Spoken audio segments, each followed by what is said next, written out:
ఆన్లో ఆన్లో ఉంది నాయన. Praise God. Thank you. Hallelujah.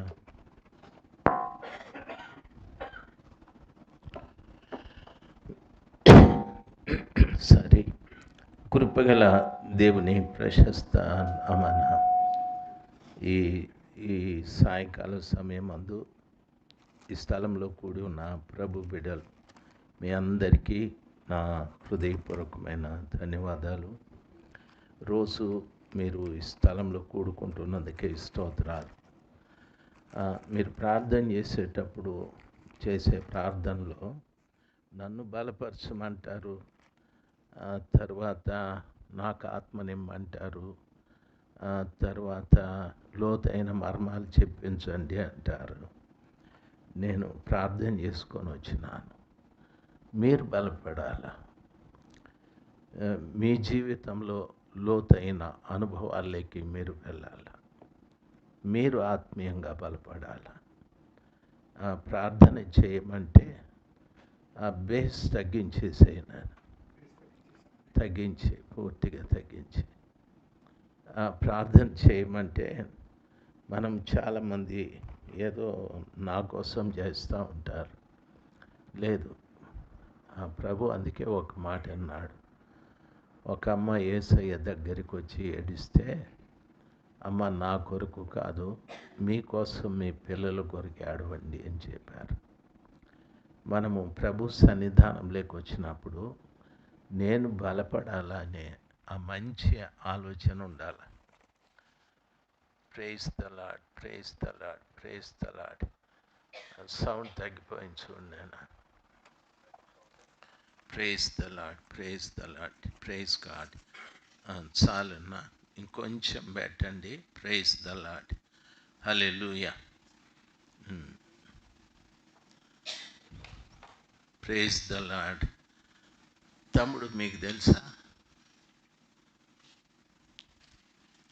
Praise the Lord, praise the Lord, praise the Lord, praise the Lord. Hallelujah. Praise the Lord, praise the Lord, praise the Lord. Bass తగ్గించండి అన్న, sharp కూడా ఎక్కువ పెట్టద్దండి. Praise the Lord. Hallelujah. Praise God. తగ్గించండి, bass తగ్గించండి. Thank you Jesus.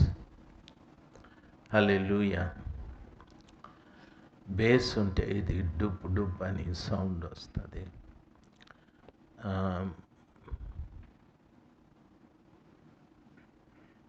మీరు బలపడాల. దేవుని వాక్యం మంచిగా మీరు స్వీకరించి ఆ వాక్య ప్రకారంగా మారటానికి ప్రయత్నం చేయాలి. మీరు చాలా సంవత్సరాలైంది ప్రభుని నమ్ముకొని.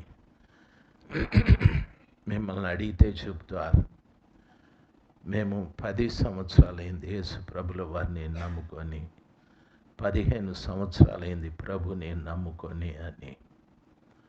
ఒక క్రైస్తవ జీవితం జీవించటానికి సీనియారిటీ 10 సంవత్సరాలు 15 సంవత్సరాల కాలం అవసరం లేదు. ఒక వ్యక్తి క్రైస్తవుడిగా జీవించటానికి క్రీస్తును కలిగి ఉండడం చాలా మంచిది. మనం ఎప్పుడూ ఆలోచించాల్సింది, నాలో నేను నమ్ముకున్న యేసయ్య ఉన్నాడా లేదా అని. మనం యేసు ప్రభుల వారిని బయటపెట్టి చాలామంది నేను క్రైస్తవుడు అని చెప్తారు. మనం కొన్ని ఆచారాలు పాటిస్తూ ఉంటాం. ఆచారాలు ఏమిటంటే, నేను మారుమనసు పొందాను, బాప్తిస్మం పొందాను, తర్వాత పరిశుద్ధాత్మ పొందాను, ఇలాంటివన్నీ కూడా ఏవో చెప్తూ ఉంటాం. దాని మూలాన ప్రయోజనం లేదు. ఈ రోజున ఈ స్థలంలో కూర్చున్న ప్రతి ఒక్క వ్యక్తి కూడా ఆలోచించాల్సింది, నేను నమ్మిన యేసయ్య నాలో ఉన్నాడా లేడానని.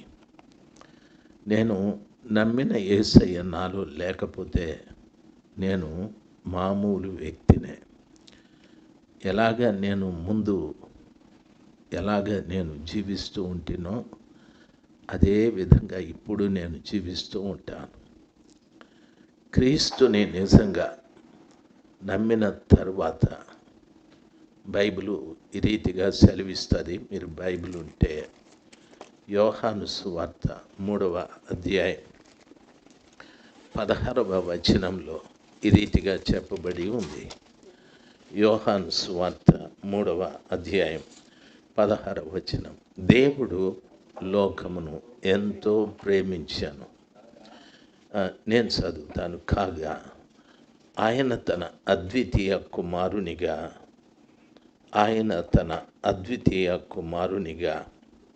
బైబిల్ చెప్తుంది.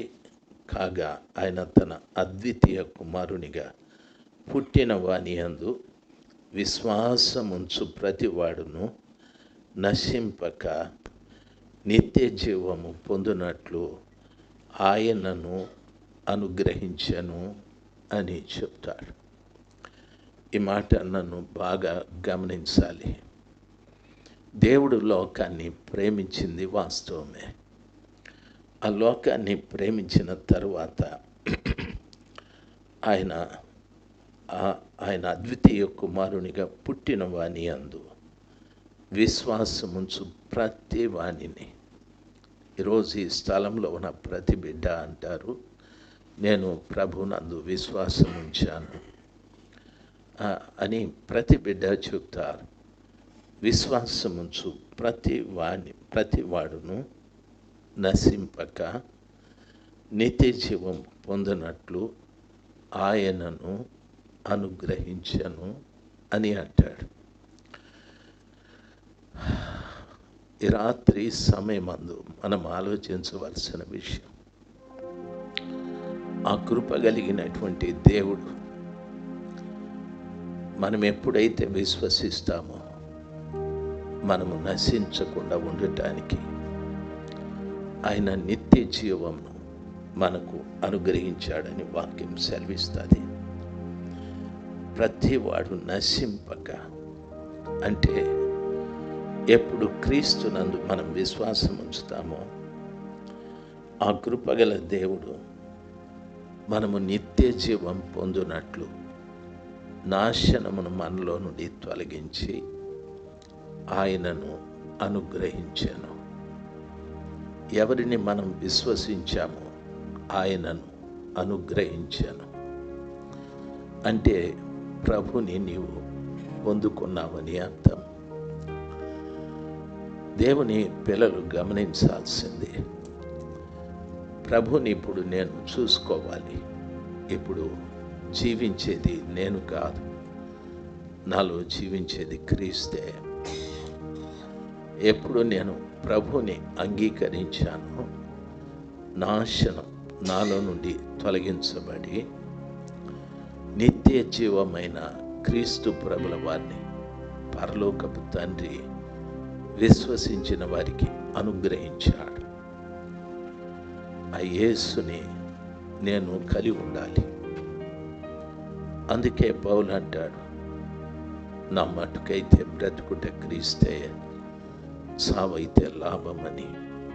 అంటే నేనిప్పుడు ప్రభువుని కలిగి బ్రతుకున్నాను. ముందులాగా లేను. నేను పాత పురుషుడిగా నేను లేను. నేను ఇప్పుడు ప్రభుని కలిగి ఉన్నాను. నేను ఎన్ని శ్రమలు నాకు వచ్చినా, ఎన్ని ఇబ్బందులు వచ్చినా, ఎన్ని ఇక్కట్లు వచ్చినా శారీరకంగా నేను బాధపడడం లేదు. నాలో ఉన్న క్రీస్తుని నేను కలిగి ఉన్నాను. ఎప్పుడు క్రీస్తుని నేను కలిగి ఉంటానో నాశనం నాలో నుండి ప్రక్కకి వెళ్ళిపోతుంది. నాశనం నాలో నుండి ప్రక్కకి వెళ్ళిపోతుంది. దాని అర్థం ఒక్క మాటలో చెప్పాలంటే, సాతానుడు నీ దరిదాపులకు రాకూడదు. ప్రభువే నీలో జీవించాలి. నీవు ప్రభుని కలిగిన వ్యక్తిగా ఉన్నావని అనేకులకి తెలియాలి. నేను క్రైస్తవుడిగా జీవించడానికి కొన్ని కార్యక్రమాలు పాటించాను. నేను ఇప్పుడు క్రైస్తవుడు అంటే ప్రయోజనం లేదు. ఈరోజు ఇక్కడ ఈ కూడిక చివరి కూడిక. ప్రతి బిడ్డ బాగా గమనించాలి. రేపో ఎల్లుండో నేను వెళ్ళిపోతా. నేను చెప్పిన వాక్యం ఈ స్థలంలో నిలబడి ఎవరు కూడా తప్పించుకోవటానికి ఆ వాక్యం ప్రభు ఎదుట మనం నిలబడినప్పుడు ఆ వాక్యం నిన్ను గురించి సాక్ష్యం చెప్పాలి. ఈ వ్యక్తి ప్రభుని విశ్వసించినప్పుడు ఆ నిత్య జీవం ఈయనలోకి వచ్చేది. ఆ నిత్య జీవం ఎవరంటే యేసు ప్రభుల వారని. దయచేసి ఇంతకాలం మనం జీవించిన జీవితం అంతా కూడా ఒట్టిది. మనము వేషధారులుగా బ్రతుకుతూ వచ్చాము. ఎవరిలో క్రీస్తు లేడో వారందరూ కూడా వేషధారులే. బోధించే నేనైనా, బోధ వినే మీరైనా కూడాను వేషధారులుగా బ్రతికితే మనకు ప్రయోజనమే ఉంది చెప్పండి. అందుకని శాస్త్రులు పరిశీలతో ప్రభు అంటాడు, అయ్యో వేషధారులారా, మీరు పైన పల్లెమును కడుగుతున్నారు, దాని లోపటున్న ఆ మైలను కడగలేదు. పల్లెం లోపట అజితేంద్రియత్వంతో నింపబడి ఉంది. మీ లోపలంతా కల్మషం ఉంది, పైన కడుక్కొని నిలబడ్డారు అని ప్రభు చాలా గట్టిగా మాట్లాడారు. ఎంతకాలం ఈ పై స్వరూపాన్ని లోకానికి చూపెడుతూ బ్రతుకుతాం? ఆ సర్వశక్తిమంతుడైన దేవుని విశ్వసించిన ప్రతి బిడ్డలో ఆయన నివాసం చేయాలి. అపోస్తుడైన పౌలు రోమాపత్రిక రాస్తూ, ఎవడైనాను క్రీస్తు యేసునందు ఉంటే వాడు నూతన సృష్టి, పాతవి గతించాను, ఇవిగో సమస్తము క్రొత్తవాయనని చెప్తాడు. ఈ మాట ఎన్నో పర్యాయాలు మీరు బోధించి ఉంటారు, వినుంటారు, చదివి ఉంటారు. ఎవడైనాను క్రీస్తు యేసునందు ఉంటే వాడు నూతన సృష్టి. నీలో ఒక్కసారి చూసుకో, నీలో ఏదైనా క్రొత్తదనం ఉందేమో చూడు. ప్రతి ఒక్కటి నీలో క్రొత్తదనం కావాలి, మారాలి. నీలో ప్రతి ఒక్కటి కొత్తదిగా మారిపోవాలి. ప్రభు ఆ రీతిగా, పౌలు గారు ఆ రీతిగా చెప్తాడు. క్రీస్తు యేసునందు ఉన్నటువంటి వాడు నూతన సృష్టి, పాతవి గతించాను, పాతవి గతించాను. నిన్న వేసుకున్న చొక్కా ఈరోజు వేసుకోలేదు, పాతదైపోయాది. నిన్న ధరించిన దుస్తులు ఈరోజు ధరించుకోలేదు, పాతవైపోయాయి. వాటిని తిరిగి ఉతికితేనే కానీ మనం వేసుకోం. మనం డ్యూటీ నుండి వచ్చిన తర్వాత శుభ్రంగా స్నానం చేస్తాం, మైలబడిపోయామని ప్రభు వాక్యం సెలవిస్తుంది. మీరు క్రీస్తు యేసునందుంటే దానర్థం నీవు క్రీస్తులోకి వెళ్ళాలి, క్రీస్తు నీలోకి రావాలి. నీవు క్రీస్తు ఇద్దరు ఐక్యం కావాలి. అప్పుడు నూతన సృష్టి వస్తుంది. మనము సర్వసాధారణమైన మనుషులే. పాత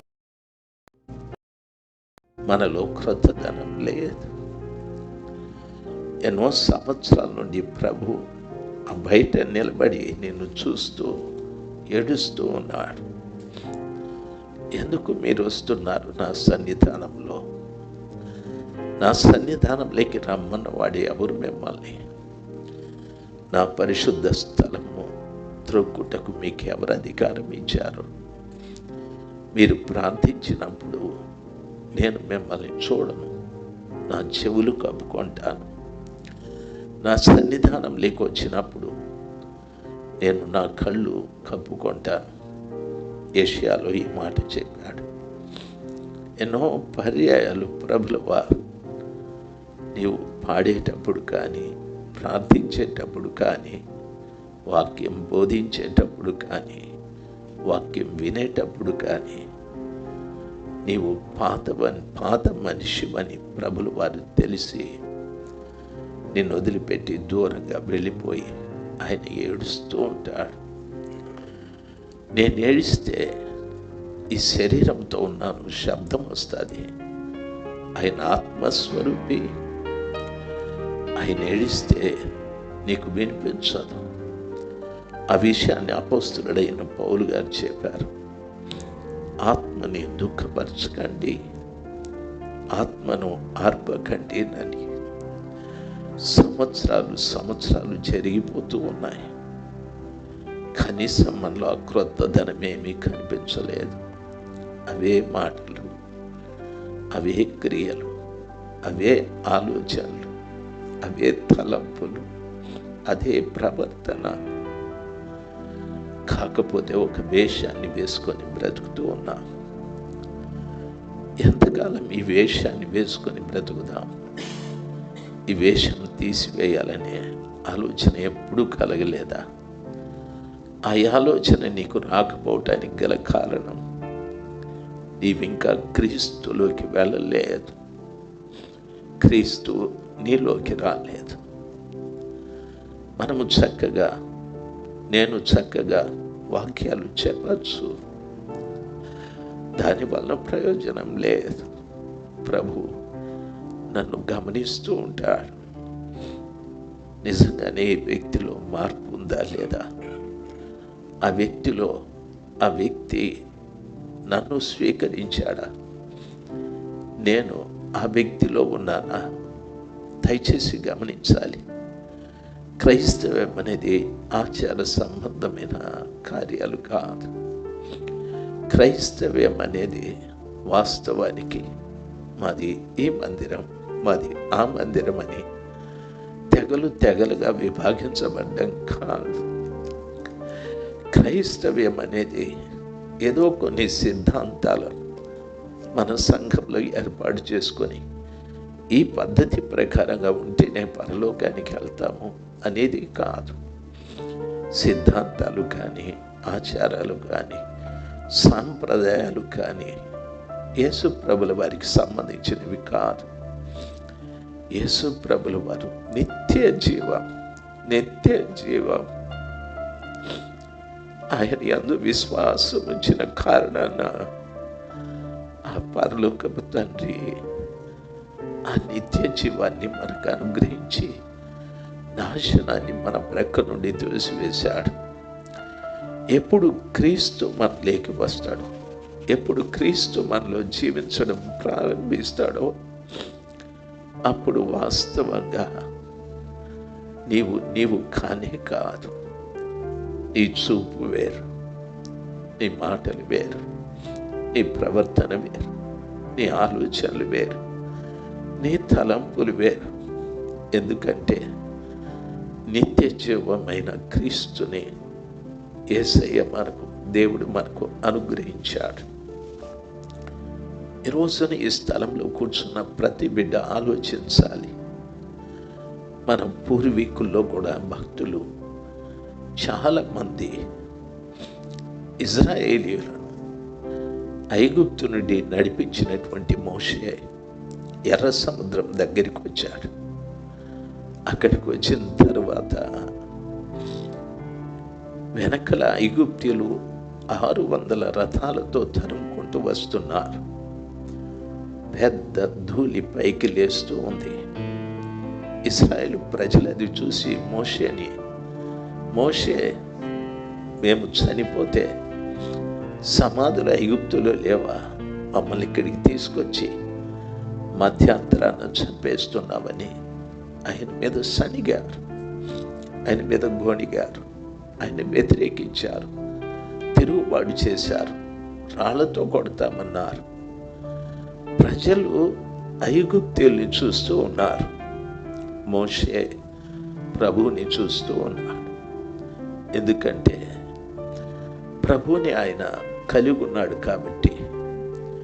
ఆ పర్వతం మీద మండుచున్న పొదలోకి వెళ్ళిన తరువాత మోషేలో ప్రభువులో మోషే ఇద్దరు కలిసిపోయారు. ఈ ప్రజలు ఐగుప్తీయుల రథాలని చూస్తూ ఉన్నారు, సావుని చూస్తూ ఉన్నారు. ఇక కొద్దిసేపటికి మేము చనిపోతాం అనుకుంటున్నారు. మోషే ప్రభువుని చూస్తూ ఉన్నాడు, ఏమీ మాట్లాడలేదు. మోషే ప్రభుని అడుగుతున్నాడు, ప్రభువా నేనేం చేయాలని? ప్రభు అడిగాడు, నీ చేతిలో ఏముంది అని. కర్ర ఉంది, ఆ కర్రతో వెళ్ళి ఆ సముద్రాన్ని కొట్టమని ప్రభువు చెప్పాడు. ఎంతమంది ఎంత గట్టిగా శబ్దాలు చేసినా మోషే చెవిలో ఒక్క మాట వినిపించలేదు. ఒకవేళ మోషేకి మాటలు వినిపించి ఉంటే ఆయన ఈ రీతిగా చెప్పుండేవాడు. దాతాను, అబీరాము, కొరహుల దగ్గర గొడవ జరిగినప్పుడు లేవీయుల పక్షంగా ఉన్నవారెవరో ఇటు రండి అని పిలిచినట్టు ఎర్ర సముద్రం దగ్గర పిలిచుండేవాడు. ఆయన పూర్తిగా ప్రభువులో ఉన్నాడు కాబట్టి, ప్రభు ఆయనలో ఉన్నాడు కాబట్టి ఆ వైపు చూసి మాట్లాడాడు. దేవుడు స్పష్టంగా చెప్పాడు, నీ చేతిలో ఏముంది? కర్ర ఉంది ప్రభా, వెళ్ళి దాన్ని కొట్టమని చెప్పాడు. కొడితే ఏమవుతుంది అని అడగలేదు. ఆయన అడగలేదు, ఎందుకంటే ఆయనలో ప్రభు ఉన్నాడు. ప్రభు ఆయనలో ఉన్నాడు కాబట్టి వెళ్ళి ఆ సముద్రం మీద కొడుతూనే సముద్రం 2 పాయలయ్యాదని వాక్యం సెలవిస్తుంది. ఆ మధ్యలో ఆరిన నెల కనిపించేదని వాక్యం సెలవిస్తుంది. ఎంత గొప్ప అద్భుతం! ఈ రోజున ఒక్కొక్కరు కనీసం ఇన్నేళ్లుగా మనం ప్రభుని నమ్ముకున్నాం, నీ జీవితాన్ని నీవు మార్చుకోలేకపోతూ ఉన్నావు. నీవు ఇంకా క్రీస్తులోకి వెళ్ళలేకపోతూ ఉన్నావు. క్రీస్తుని నీలోకి ఆహ్వానించలేకపోతూ ఉన్నావు. ఏదో వేదిక మీద నిలబడినప్పుడు మంచి ప్రసంగం నేను చేస్తున్నాను, మంచి పాట నేను పాడుతున్నాను, ఈ సంఘంలో పరిచర్య నేను చేస్తున్నాను, ఈ సహవాసానికి అవసరమైన ఆర్థిక సహాయం నేను చేస్తున్నాను. ఇలాంటి కార్యక్రమాలతో మనము తృప్తి చెందచ్చు. ప్రభువు తృప్తి చెందడు. ఆయన ప్రక్కన నిలబడి ఏడుస్తూ ఉంటాడు. ఎంతకాలమని ప్రభు నిన్ను చూడాలి? ఎంతకాలమని ప్రభు నీలోకి ఆహ్వానించకుండా ఆయన నిలబడాలి? ఏదో ఒక్క రోజున ఆయన నిన్ను విడిచిపెట్టేది ఖాయం. ఆయన నన్ను విడిచిపెట్టేస్తే నా పరిస్థితి చాలా దుర్భరంగా మారిపోతుంది. సాతానుడు సులభంగా నా జీవితంలో ప్రవేశించి ఎన్నో పనికిరాని కార్యాలు చాటుమాటుగా చేయడం ప్రారంభిస్తాడు. ఎన్నో పనికిరాని కార్యాలు నేను బోధించవచ్చు, కానీ నా జీవితంలో కూడా సాతానుడు వారికి సంబంధించిన కార్యాలు చేయిస్తూ వస్తాడు. చాలా మంది జీవితాలు చాటుమాటు బ్రతుకులు బ్రతుకుతూ ఉన్నారు. దయచేసి గమనించాలి. దేవుని పిల్లలుగా మీకు నా మనవి, సర్వశక్తిమంతుడైన దేవుడు మనల్ని ప్రేమించి మనల్ని ఆయనతో పాటు తన ఇంటికి తీసుకెళ్ళాలని ఆశ. ఆయన అందుకనే వచ్చాడు ఈ లోకంలోకి. వచ్చి ఆయన అంటున్నాడు, నేను వెళ్ళుట మంచిది, మీ కొరకు ఆదరణకర్తని పంపుతాను. ఆయన సత్యస్వరూపియగు ఆత్మ మిమ్మల్ని సర్వసత్యంలోకి నడిపిస్తారు అని చెప్పాడు. నేను తిరిగి వస్తాను, తిరిగి వచ్చి మిమ్మల్ని నేనున్న స్థలానికి తీసుకెళ్తాను. నా తండ్రి ఇంట అనేక నివాసములు కలవు, లేకపోతే నేను మీతో చెప్పనని చెప్పాడు. ఈ రాత్రి వాక్యాలన్నీ కూడా మనం ఎరుగుదాం, కానీ ఆ వాక్యం ప్రకారంగా నేను జీవించలేదు. మొట్టమొదటిది తన్నెందరు అంగీకరించిరో, అనగా తన నామమునందు విశ్వాసముంచిన ప్రతి వారికి ఆయన నిత్య జీవమును అనుగ్రహించాను. యేసయ్యని అనుగ్రహించాడు. పరలోకంలో తండ్రి కుడి పార్శ్వమున కూర్చొని నిత్యము విజ్ఞాపనము చేస్తున్న ఆ కుమారుడైన యేసు ప్రభుల వారిని ఈ పాపి కొరకు లోకంలోకి పంపించాడు. ఈ పాపి కొరకు ఎందుకో తెలుసా? నేను చావక ముందే ఆయన్ను నేను సంపాదించుకోవాలి. మీరు ఎందుకు ఇశ్రాయేలుకు వచ్చారంటే కొంత సంపాదించుకుందామని, కొంత కూడగట్టుకుందామని. అది మంచిదే. మరి ప్రభువులోకి ఎందుకు వచ్చారు అంటే ఏమో తెలియదు. ప్రభువులోకి ఎందుకు వచ్చారంటే నిత్య జీవమైన యేసు ప్రభుల వారిని, తన కుడి ప్రక్కన కూర్చున్న యేసయ్యని, బాబు వెళ్ళు, ఆ భూమి మీద ఎంతోమంది విశ్వాసముంచామని అంటున్నారు. ఈ లోకాన్నంతా నేను ప్రేమించాను. అయితే నా యందు విశ్వాసం ఉంచినటువంటి ఆ బిడ్డలో నువ్వు నివాసం చేయాలి. ఆ బిడ్డలో నీలో వారు నివాసం చేయాలి. లేకపోతే వారు తప్పిపోతూ ఉంటారు, మార్గం తొలగిపోతూ ఉంటారు అని మహా ఉన్నతుడైన గొప్ప దేవుడు తన ప్రియ కుమారుడైన యేసు ప్రభుల వారిని ఈ పాపాత్ముడైన నా కొరకు పంపించాడు, మన కొరకు పంపించాడు. మనకి జ్ఞానం ఉందో లేదో, ఎన్ని సంవత్సరాలు యేసు ప్రభు అని చెబుతూ వేషాలు వేసుకొని బ్రతుకుతూ ఉన్నాం. పైన శుభ్రం చేసుకుంటూ లోపటంతా అజితేంద్రియంతో నింపబడి ఎంతో చెడుని ఉంచుకొని ప్రభుని నేను కలిగి ఉన్నానని ప్రజలకు చెబుతూ ఉన్నా. నిజంగా ఆ గొప్ప దేవుడు ఈ రాత్రి మనల్ని కనికరించాడు. ఆయనే కనుక మన విషయంలో కోపగించుకుంటే నేను ఎప్పుడూ నాశనమైపోవాలి, నేనెప్పుడో పాడైపోవాలి, నేనెప్పుడో నాశనమైపోవాలి. విలువైన మాట ఏమిటంటే మనల్ని నాశనము నుండి విడిపించి నిత్య జీవమును ఆయన ప్రసాదించాడు. నాశనం ఇక మీదట నీ జీవితంలో పని చేయదు. దయచేసి గమనించాలి. మనం అనుకుంటా, నేను ఎంతో కష్టపడి వచ్చాను ఇక్కడికి, నా దగ్గర డబ్బులు లేవు, అయినా ఇంకొకళ్ళని అడిగి డబ్బు తీసుకొని ఇక్కడికి వచ్చాను, చాలా దూరం నుండి వచ్చాను, నేను తిరిగి వెళ్ళాలి, సమయం నాకు చాలా కొద్దిగా ఉంది వెళ్ళిపోవాలని. మంచిది ఇవన్నీ కూడాను. అయితే ఈ రాత్రి ఇక్కడి నుండి వెళ్ళిపోయే పరిస్థితి అనబడితే మన గతి ఏమైతుందో తెలుసా? ప్రభుల వారు అంటారు, మీరెవరో నాకు తెలియదు, ఎంతో ప్రేమించి తమ పోలికలో తమ స్వరూపంలో చేసినటువంటి ఆదాము హవ్వమును తమ చేతులతో నిర్మాణం చేశారు. తన జీవాన్ని వారిలో ఊదాడు. వారు జీవించు ఆత్మలుగా ఆ శ్రేష్టమైన ఏదైనా తోటలో సంచరించడానికి, నివాసం చేయటానికి అవకాశం కలిగించాడు.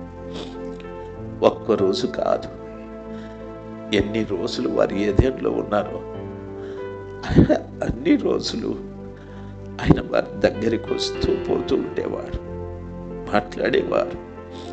ఎంతో అన్యోన్యమైన సహవాసం ఉండేది. కారణం వారిలో ఆయన జీవం ఉంది కాబట్టి. కారణం వారిలో ఆయన జీవం ఉంది. వారి నాసికలో జీవవాయువును ఊదగా వారు జీవించు ఆత్మ ఆయనని వాక్యం సెలవిస్తుంది. వారిలో ఆయన జీవం ఉంది. ఎప్పుడు సాతాను మాట విన్నారో ఆ జీవం ఒక్కసారిగా ప్రక్కకెళ్ళిపోయాది. వారి కళ్ళు తెరవబడ్డాయి. వారు దిగంబరులని తెలుసుకున్నారు. సిగ్గుపడ్డారు, భయపడ్డారు. వారు వెళ్ళి చెట్ల చాటున దాక్కున్నారు. నన్ను అడిగితే దేవుని దృష్టిలో మనమందరం దిగంబరులమే. అందరూ దిగంబరులమే. ఆయన జీవం ఎవరిలో లేదో వారందరూ దిగంబరులమే. దయచేసి నన్ను గమనించాలి. ఏదో సహవాసానికి వస్తే ఒక ప్యాకేజ్ లాగా పాటలు పాడాలి, స్పెషల్ సాంగులు పాడాలి, సాక్ష్యాలు చెప్పాలి, ఏవేవో కార్యక్రమాలు, ఓ కీర్తనలో ఒక వాక్యం చదవాలి, సువార్తలో ఒక వాక్యము, లేకపోతే పత్రికలలో ఒక వాక్యం చదవాలి. ఏమి ఇవన్నీ కూడాను దేవుడు ఇవన్నీ చూసి సంతోషిస్తాడు అనుకుంటున్నారా? చాలా దుఃఖపడుతున్నారు. ఇవన్నీ ఎందుకు చేస్తున్నావో తెలుసా? ఆయన లేక నీ జీవితంలో ఒక్కరినైనా ప్రభు దగ్గరికి నడిపించిన ఆ అనుభవం ఉందా చెప్పు. ఈ చర్చి నుండి ఆ చర్చికి, ఆ చర్చి నుండి ఈ చర్చికి, ఈ చర్చి నుండి ఆ చర్చికి తిరుగుతూ ఉన్నాం. ప్రభు చాలా దుఃఖపడుతున్నాడు. ఏమి రీతిగా తిరగడం, దయ్యం ఒక దగ్గర నిన్ను నిలకడగా పెట్టడం లేదు. దయ్యం నీ జీవితాన్ని గందరగోళంగా చేస్తూ ఉంది. బహుశా మీరు అంటారు, నేను డబ్బు సంపాదించానని. డబ్బు మీరే కాదు, ప్రపంచంలో దొంగ కూడా సంపాదిస్తాడు. ప్రపంచంలో అక్రమస్తుడు కూడా సంపాదిస్తాడు. మనకంటే ఎక్కువ చంద్రబాబు గారి దగ్గర ఉంది, మనకంటే ఎక్కువ జగన్ గారి దగ్గర ఉంది, వారి దగ్గర ఉండే అనుచరుల దగ్గర అంతా కూడా ఉంది. డబ్బు ముఖ్యం కాదు, ప్రభు ముఖ్యం. ప్రభు ముఖ్యం. సాతానుడు మనలో ప్రవేశించాడంటే మొట్టమొదట వాడు మన జీవితాన్ని ప్రక్కకు చూపెట్టే కార్యక్రమం ఏమిటంటే, ఎట్లా సంపాదించాలి డబ్బు, ఏ రీతిగా డబ్బు సంపాదించాలి అనే దృష్టి ప్రక్కకి వెళ్ళిపోతుంది. దయచేసి గమనించాలి. వాడు నిన్నేమి ఇబ్బంది పెట్టాడు. ప్రార్థనకి వెళ్తావా వెళ్ళు, ఉపవాస కూటానికి వెళ్తావా వెళ్ళు, ఆన్లైన్ ప్రేయర్కి వెళ్తావా వెళ్ళు. వెళ్ళిన బయటికి వెళితే ఇక్కడున్న ఈ మంచితనం బయట కనిపించదేంటి? ఇక్కడున్న ఈ మంచి ప్రవర్తన బయట కనిపించదేంటి? అయ్యో, నేను ప్రభు నందు విశ్వాసం ఉంచానని చెప్పిన మాట శుద్ధ అబద్ధం. ప్రభు నీలో లేడు. ప్రభు నీలో లేడు. ఎన్నో పర్యాయాల కృపగల దేవుడు ఆయన వాక్కును మన దగ్గరికి పంపి మన జీవితంలో ఒక మార్పును కలిగించాలని ఎదురు చూశాడు. లోపలికి రావాలి, లోపలికి రావాలి, లోపలికి రావాలని. కానీ మనం అవకాశం ఇవ్వలేదు. సాతానుడు మన దృష్టి ఆయన వైపు కాకుండా ప్రక్కకు మరలించాడు. ప్రపంచంలో దేవునితో ప్రస్తుతం పోటీ పడుతున్నది ఏదంటే సాతాను కాదు. సాతాను తలని ప్రభు చెతకు కొట్టింది వాస్తవమే. వాడు తోకతో పనిచేస్తూ ఉన్నాడు. ప్రస్తుతం దేవునితో సమానంగా పనిచేస్తున్నది ధనం. బైబిల్ చెప్తాది, నీ ధనం ఎక్కడుండునో వారి హృదయం అక్కడుండునోనని. ప్రభుల వారు అంటున్నారు, మనుషులు కట్టిన హస్తకృత్యములలో నేను నివాసము చేయను. నేను ఏర్పాటు చేసుకున్న దేవాలయం మానవ హృదయం అని చెప్పాడు. ఆయన మన హృదయం లేకొచ్చేటంత వరకు మనతో మాట్లాడుతూనే ఉంటాడు. అయితే సాతానుడు ఆయన్ను మన హృదయంలోకి రానివ్వకుండా మన దృష్టి కాస్త డబ్బు వైపు తిప్పాడు. చాలామంది ఈ రోజున డబ్బు డబ్బు అనే దాని మీద దృష్టి పెట్టారు.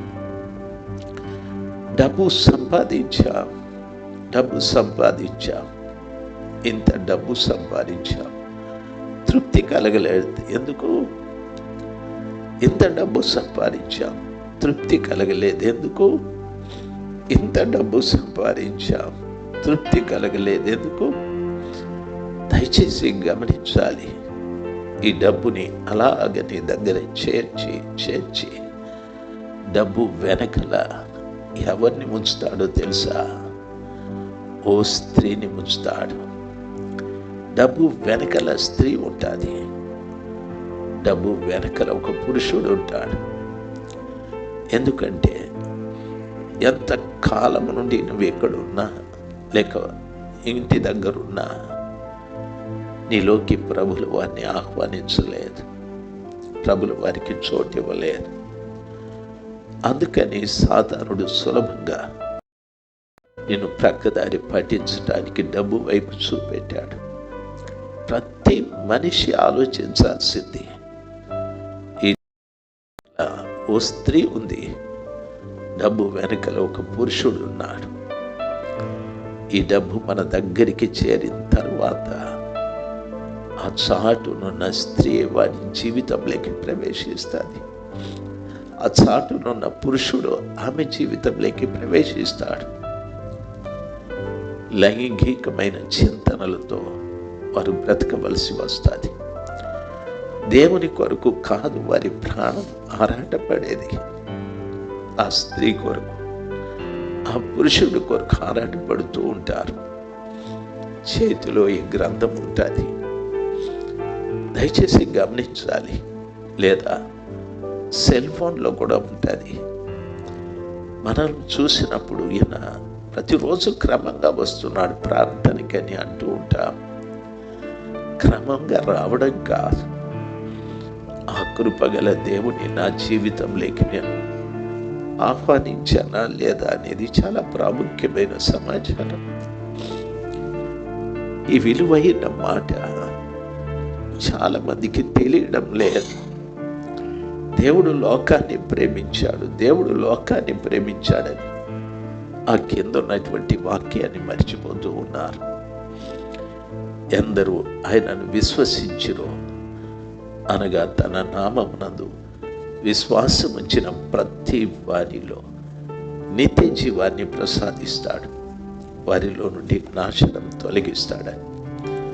దయచేసి ఈ రాత్రి సమయం అందైనా, బహుశా ఈ కూడిక ఆఖరి కూడిక అనుకుంటాను. రేపు నేను ఇంకెక్కడో వెళ్ళి వాక్యం చెప్తాను. రాత్రి ఒక తండ్రిగా మీ పాదాల మీద నమస్కరిస్తూ నేను చెప్తున్నాను, మన జీవితం చాలా చిన్నది. ఎప్పుడేం జరుగుతుందో తెలియదు. ఈరోజు మంచి పుష్టి అయిన ఆహారాన్ని తింటున్నాం శరీరం కొరకు. దేవుని వాక్యం అనే ఆహారాన్ని భుజించలేదు, అది ఆత్మ కొరకు. ఆ వాక్యం మీద అంత ఇష్టం లేదు. ఆ వాక్యం అంటే పెద్ద శ్రద్ధ కూడా లేదు. అందుకనే వాక్యాన్ని చాలా మంది చెప్తారు, సార్ 20 నిమిషాలు చెప్పండి చాలు, సార్ 30 నిమిషాలు చెప్పండి. ఎందుకో తెలుసా? లోపల జీవం లేదు. తండ్రి కుడి పార్శ్వమున కూర్చుని ఈ లోకంలోకి జీవంగా వచ్చిన కృప కలిగిన యేసయ్య నా యందు విశ్వాసం ఉంచితే నాశనము నుండి విడిపించి నిత్య జీవాన్ని మీకు అనుగ్రహిస్తానని చెప్పాడు. అది లేదు లేదు లేదు. ఎంతో మంది జీవితాల్లో అది లేదు. ఈరోజు నిజంగా ఆ జీవమే ఉంటే నాశనం నీ దరిదాపులకు రాదు. మీరు ఇంటికి వెళ్తారు, ఇంటి దాకా అక్కర్లేదు, ఈ కాంపౌండ్ దాటుతూనే మీ మైండ్ సెటప్ అంతా మారిపోతుంది. మీ ఆలోచనలు మారిపోతాయి, మీ తలంపులు మారిపోతాయి, మీ ఉద్దేశాలు మారిపోతాయి. దయచేసి గమనించాలి, ప్రవర్తన కూడా మారిపోతుంది. ఎందుకంటే ప్రభు లేడు. నేను చెప్పిన వాక్యాన్ని మళ్ళా చెప్తాను. ఎవడైనాను క్రీస్తు యేసునందుంటే వాడు నూతన సృష్టి, నూతన సృష్టి, నూతన సృష్టి. ఇంకా ఎంతకాలం కావాలి మనము నూతన సృష్టిగా మారటానికి? ఎన్ని సంవత్సరాలు కావాలి? ఎంతమంది బోధకులు రావాలి? ఎన్ని బోధలు మనం వినాలి? ఈ రాత్రి సమయం అందైనా ఒక మంచి తీర్మానం తీసుకొని, ప్రభువా, నా జీవితంలో మిమ్మల్ని నేను కలిగి ఉండలేదు తండ్రి, నన్ను క్షమించండి అని ప్రాధేయపడి పశ్చాత్తాపడి ప్రార్థిస్తే ఆయన కనికరిస్తాడేమో. ఆ కృపగల దేవుడు కనికరించి నీ లోపలున్న నాశనాన్ని తీసివేస్తాడేమో. మనం చెప్తూ ఉంటాము, ఆయన ప్రశస్తమైన రక్తముతో ఆయన మనల్ని కడిగి పవిత్రపరిచి శుద్ధుల్నిగా చేశాడని. ఏది ఆ పరిశుద్ధతని మనలో ఎక్కడ కనిపిస్తుంది చెప్పు? ఒట్టుట్టి మాటలే ఇవన్నీ కూడాను. మన జీవితమే కాదు, ప్రపంచంలో 180 మంది అలాగే జీవిస్తూ ఉన్నారు. ఇక్కడ మనం ఇంటి దగ్గర వారు ఎందరూ లేరు. భర్తను మోసం చేసేవారు ఎందరూ లేరు. భార్యని మోసం చేసేవారు ఎంతమంది లేరు. తల్లిదండ్రుల్ని మోసం చేసే పిల్లలు ఎంతమంది లేరు. దేవుణ్ణి మోసం చేసేవారు. అందుకే ప్రభు చెప్పాడు, మోసపోకుడి, దేవుడు వెక్కిరింపబడడు. మీరేం విత్తుకుంటారో అది కోసుకుంటారని ప్రభు చెప్పాడు. రాత్రి సమయం ఒక నిజాయితీగా మారటానికి ప్రయత్నం చేద్దాం. ఆ కృపగల దేవుని పాదాల చెంత బ్రతిమలాడదాం. తండ్రి, నన్ను కనికరించయ్యా, నన్ను కనికరించు. నీ కృపలో నన్ను జ్ఞాపకం చేసుకో. నా ప్రక్క నుండి ఎన్నో పర్యాయాలు చెప్పావు, కానీ నీ మాటని నేను లెక్క చేయలేదు. ఈరోజైనా మీకు విధేయుడుగా జీవించడానికి, విధేయురాలుగా జీవించడానికి నా జీవితంలో కార్యం జరిగించమని ప్రభుల వారిని ప్రార్థిస్తా. నేను ఇంకా ఎక్కువ మాట్లాడాలని నాకు లేదు. నేను అర్థం చేసుకుంటున్నాను, నా ప్రభు మీ అందరి ప్రక్కన ఉన్నాడు. ఆయన నిజంగా ఏడుస్తున్నాడు. ఆయన నిజంగా ఏడుస్తున్నాడు. నన్ను చూసి, మనల్ని చూసి. ఎందుకు నీకు ఆయనను గురించిన భయం లేదో తెలుసా? పూర్తిగా నాశనం మనల్ని ఆవరించేది కాబట్టి ఈ గుండె పాషాణంగా మారిపోయాది. అందుకే ప్రభు చెప్పాడు ఇర్మియా 23:29లో, నా వాక్యము అగ్ని వంటిది కాదా, బండను బద్దలు చేయి సుత్తి వంటిది కాదా అని. ఎన్నో పర్యాయాలు వాక్యం విన్నప్పుడు నీ గుండె మండేది, నీ గుండె పగిలినట్టు అనిపించాది. నీ గుండె మండేది, నీ గుండె పగిలినట్టు అనిపించాది. దయచేసి ఆ క్రియ నీలో నిజంగా జరిగితే ఈ రాత్రి ఈ స్థలంలో బోర్లా పడి ఏడుస్తావు. నన్ను క్షమించి నా జీవితాన్ని మార్చమని నీ పాత బ్రతుకును చూసి అసహించుకుంటావు. నేనైనా కూడా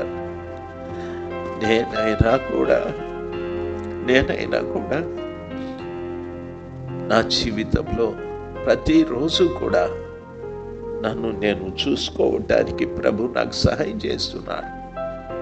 ఏ మూల ఏ తప్పితం ఉందో, కంటిలోన, నోటిలోన, చెవిలోన, హృదయ తలంపుల్లోన, ఆలోచనల్లోన, దయచేసి గమనించాలి. నా క్రియల, నా ప్రవర్తన ఎక్కడుంది ప్రభువా, ఎక్కడుంది? ఆయన పాదాల చెంత కన్నీరు కార్చి ఆ తప్పిదాన్ని ఆయన పాదముల దగ్గర పెట్టి క్షమించండి, క్షమించండి. ఈ చిన్న తప్పిదము ద్వారా నీ నుండి నేను దూరం కాకూడదు ప్రభువా, నీ నుండి నేను దూరం కాకూడదయ్యా, దయచేసి క్షమించమని ఆ కృపగల దేవుని బ్రతిమలాడాలి. దయచేసి గమనించాలి.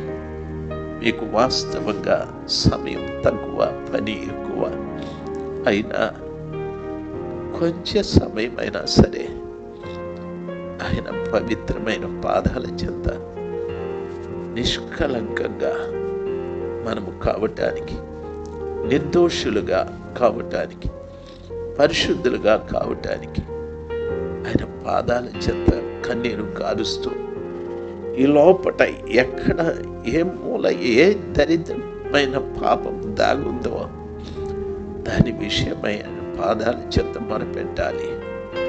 నాశనం ప్రక్కకెళ్తుంది, జీవం లోపలికి వస్తుంది. దయచేసి గమనించాలి. లోతైన మాటలు కాదు కావాల్సింది, మనలో లోతైన అనుభవం కావాలి. మన జీవితం మారేదే ఒక లోతైన అనుభవం. ఇప్పుడు ఒకవేళ ప్రభు మన దగ్గరికి వస్తే ఎంతమంది మనం ఎత్తబడతామో చెప్పండి. చాలా మంది ఇక్కడే ఆగిపోవలసి వస్తుంది, ఇక్కడే. దయచేసి గమనించాలి. నీవు మారలేదు, నీ ఇంటి వారిని మారమని అడుగుతావు ప్రభుని. నీ జీవితంలో మార్పు లేదు. నా ఇంటి వారిని మార్చండి, నా భార్యను మార్చండి, నా భర్తని మార్చండి. ఎలాగ సాధ్యం అది? నీలో ప్రభు లేకుండా నువ్వు చేసే ప్రార్థన అది నిజంగా నిష్ప్రయోజనమే. రాత్రి సమయమందు నేను ముగించబోతున్నాను. అందరం లేచి నిలబడదాం.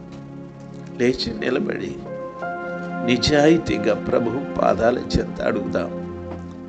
మిమ్మల్ని మీరే పరీక్ష చేసుకోవాలి, మిమ్మల్ని మీరే పరీక్ష చేసుకోవాలి.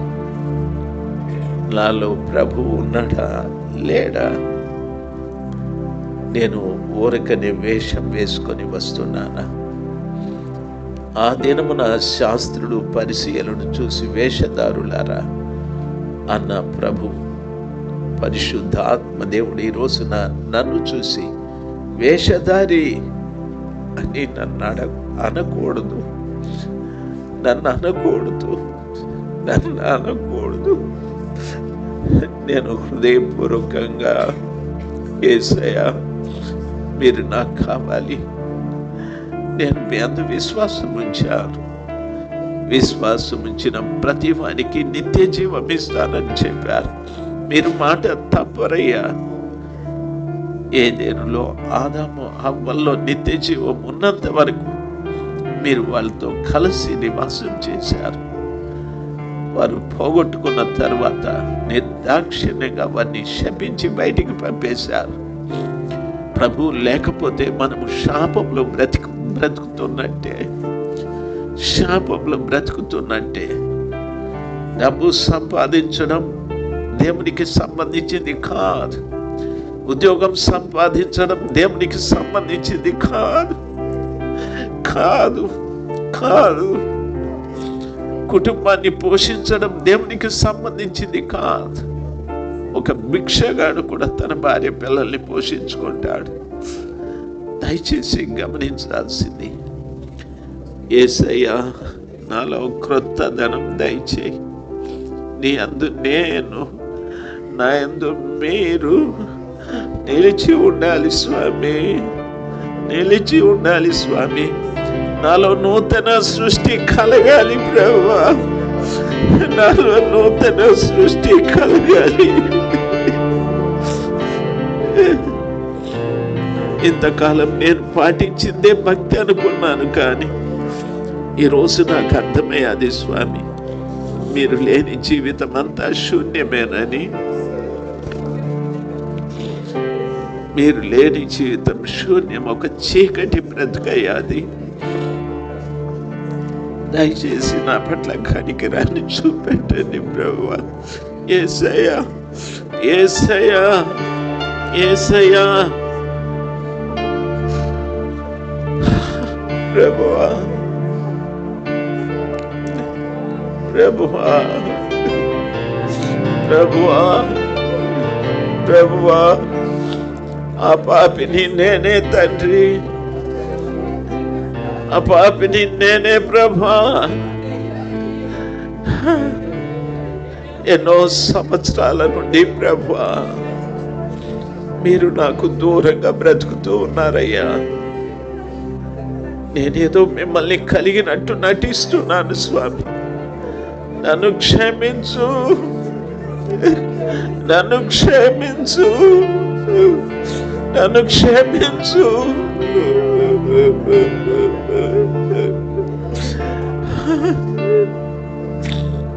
ఇంకా నా మీద మీ రక్తం ప్రోక్షించబడలేదు స్వామి, నా పాపాలు అలాగే ఉన్నాయి ప్రభా. నన్ను క్షమించు, నన్ను క్షమించు తండ్రి. కనీసం ఈ రోజు నుండి నైనా తండ్రి నేను నూతనమైన సృష్టిగా మార్చబడటానికి నాకు కృప దయచేయి, కృప దయచేయి. నాశనము నాలో నుండి పోవాలి స్వామి, నాశనం నాలో నుండి పోవాలి ప్రభువా. హల్లెలూయా. నాశనం నాలో నుండి పోవాలి ప్రభువా. ఓ రాబా షకబాల రాబా, రామ సుఖబాలి షకబాల రాబా. నాశనం నాలో నుండి పోవాలి స్వామి, మీరు నాలోకి రావాలి స్వామి, నేను మీలోకి రావాలి. మన ఇద్దరము ఏకమై ఉండాలి తండ్రి. ఓ హల్లెలూయా. ఓ రామ షకబుల రాబా. Thank you Lord, thank you Jesus, thank you Lord. పనికి రాని పాత్రయని పారవేయకుమా, పనికి రాని పాత్రయని పారవేయకుమా, పొంగి పొరలు పాత్రగా నన్ను చేయుమా. యేసయ్యా, పొంగి పొరలు పాత్రగా నన్ను చేయుమా. కుమ్మరి ఓ కుమ్మరి జగదుత్పత్తిదారి,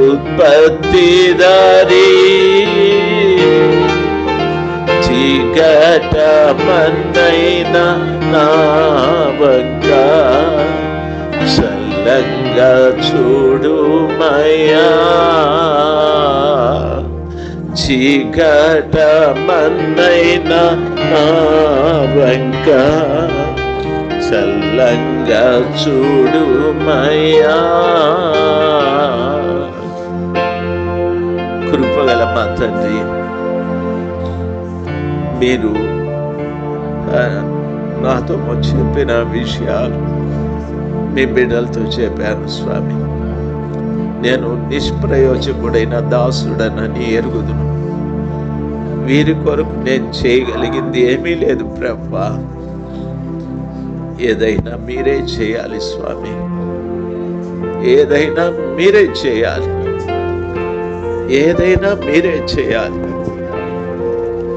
మీరు లేని జీవితాలు మావని బిడ్డలకు అర్థమై ఉంటే తండ్రి, ఈ రోజు నుండి ప్రతిరోజు నీ పాదాల చెంత మోకరించి తండ్రి, మీలో వారు, వారిలో మీరు ఏకమై ఉండులాగున, ఏదెనులో ఆదాము హవ్వలతో మీరు కలిసి ఉన్నట్టుగా కలిసి ఉండులాగున. కొన్ని లక్షల మంది ఐగుప్తీయుల వైపు చూస్తే మోషే మీ వైపు చూసినట్లుగా మీ బిడ్డలు మీ వైపు చూడటానికి, మీ బిడ్డలు మీ వైపు చూడటానికి, ఏదెనులో ఆదాము హవ్వలు కలిసి మాట్లాడినట్టుగా మీ బిడ్డలు మీతో మాట్లాడటానికి బిడ్డల్ని మీరు బలపరచండి స్వామి, బిడ్డల్ని బలపరచండి. శత్రు కార్యాలను పూర్తిగా బిడ్డల్లో నుండి లయపరచండి స్వామి, వారి కుటుంబాల్లో నుండి తొలగించండి ప్రభా. దయచేసి స్వామి, వారి కన్నిటిని మీరు చూస్తున్న దేవుడు ప్రభా.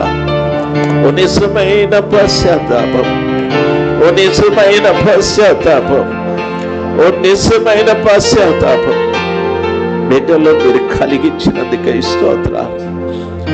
సమస్త ఘనత మహిమలు మీకే. యేసు నామములో ప్రార్థించి వేడుకుంటున్నాను తండ్రి. దయచేసి కూర్చుందాం.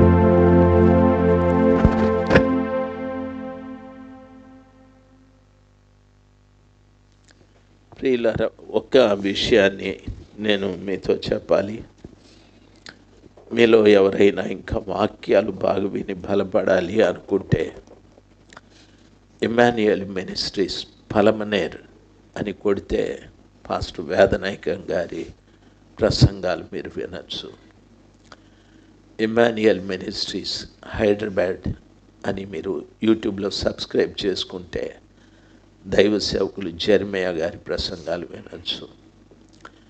ఇమ్మాన్యుయల్ మినిస్ట్రీస్ మదనపల్లి అని మీరు యూట్యూబ్లో సబ్స్క్రైబ్ చేసుకుంటే నేను చెప్పే వాక్యాలు మీరు వినొచ్చు. దీని కొరకు మీరు ఏదో చెల్లించాలని కాదు. ఆ కృపగల దేవునిలో మీరు స్థిరపడి బలపడితే అదే గొప్ప ఆశీర్వాదం. మీరు మారాలి, మీరు మారాలి. ఒక నూతనమైన వ్యక్తిగా ఈ రోజు నుండి మారాలి. ప్రభు అదే మనలో ఎదురు చూస్తూ ఉన్నాడు. దయచేసి వేషాలు తీసివేయండి, నిజమైన జీవితం జీవించటానికి ప్రయత్నం చేయండి. దేవుడు మనల్ని కనికరిస్తాడు. ఆ కృపగల దేవుని దీవెనలు మీ తరువాత మీ పిల్లల మీద ఉంటాయి. దేవుడు ఆశీర్వదిస్తాడు. దేవునికి స్తోత్రాలు. మీ అందరికీ వందనాలు. దేవుడు మిమ్మల్ని దీవించుగాక. ఆమేన్.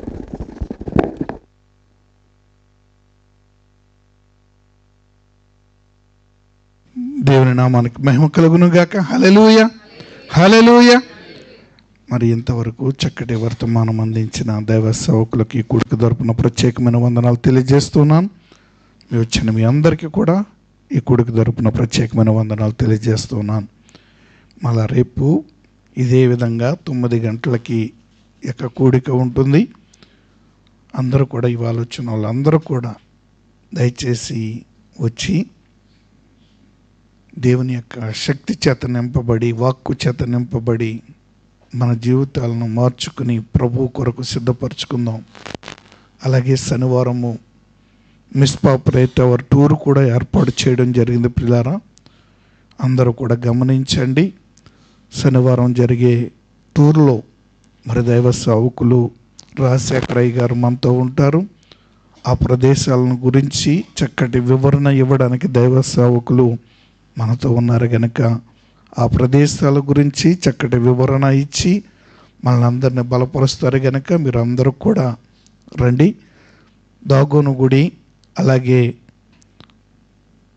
ఇంకా మనం అక్కడ ప్రాంతాల్లో ఉన్నటువంటి యోసేపు గారి యొక్క సమాధి దగ్గరికి యాకోబు గారి బావి దగ్గరికి, బెర్షెబా, అబ్రహాం ఇస్సాకు తవ్వించినటువంటి బావి దగ్గరికి, ఇంకా కొన్ని ప్రాంతాలు మనం చూడబోతున్నాం.